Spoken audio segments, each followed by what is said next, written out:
Hey, what's up? I'm Dan from the Irish thrash metal band CROSSFIRE. Our debut album, Switch to Reset, is coming out on Wormhole Dead Records on December 15th. But today I'm here chatting with the Metal Crypt. I'm telling you about the four most inspirational metal albums of my life. So first on my list, in no particular order, we have The Sound of Perseverance by Death, released in '98. Look, for me, I was never the biggest death metal fan in the world until I heard of Death and listened to all the albums, and they're one of the few bands for me that their last album is their best and they got better over time. I also love death metal when it's mixed with a bit of something else. In this case, a lot of thrash and progressive stuff in there. Some of my favourite riffs ever, like Flesh Power Holds, anything off Spirit Crusher or Bite the Pain. It's all fantastic and like a band truly at the peak of their powers. You also have the drumming from Richard Christie on it, which to this day I still can't wrap my head around. So while I'll never be the biggest death metal fan, The Sound of Perseverance, and it's an album as well that I spent ages looking for on vinyl, finally found the reissue. But yeah, Symbolic is great, Individual Thought Patterns is great, but Sound of Perseverance for me will always be on the top of that mountain. Second on the list for me is 6 Degrees of Inner Turbulence by Dream Theater. The other lads in the band will give me a bit of flack for that because they never quite share my love for some prog metal, but I'll still never forget the first time I was 14, 15, listened to this album, and it really just goes to show, I think, how far metal can go.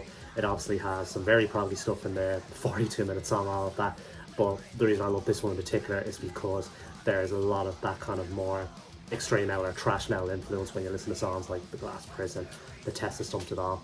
And again, what I love about metal and my favourite metal albums is how different things like that can be mixed together while still going for something very ambitious, very grandiose. I can still see why Dream Theater isn't going to be a lot of people's cup of tea, but for me, this is some of the best musicians in the world playing some of the best compositions in the world.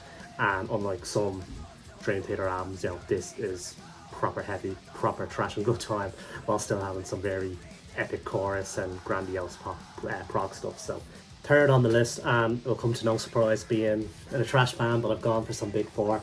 I've gone for Megadeth, Rust in Peace, and it was really between this and Injustice for All by Metallica, but this just about edged it out, and it is really just, for me, I think it's still the epitome of trash in terms of taking it to its outermost limits when you talk about kind of song structures, progressive patterns, very weird riffs. Probably the most talented group of musicians ever to be on one of those 80s trash albums, and for me, something that we do try to go for on CROSSFIRE as well.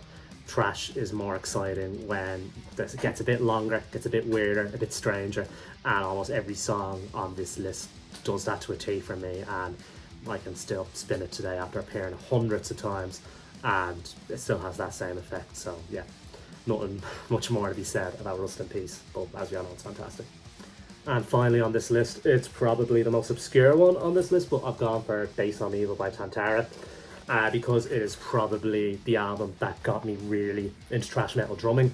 When I started drumming, the drummer on YouTube, his name was Stian, before Tantara was trying to cover every Metallica song on drums. I started to learn them alongside him, but then they released this, and it is really the best example I've ever heard of that 80s style thrash from Metallica, Megadeth, Heathen, Forbidden, etc. And then you have 2010's production, some just excellent riffs, great drumming, production on it's pretty cool. Flemming Rasmussen produced it. Not as many people heard of this, but to have this album, and it was so instrumental in the way I drum and some of the things I try to bring to CROSSFIRE. I love it. And so yeah, if you haven't heard Base on Evil by Tantara, please check it out, you won't regret it. And that's it. Cheers for watching. These are the four most inspirational metal albums in my life. Thanks to the Metal Crypt for reaching out to us. CROSSFIRE Switch to Reset is out on December 15th. We hope you enjoy it. The title track and first single is out on streaming everywhere now, so be sure to check that out. Cheers, have a good one.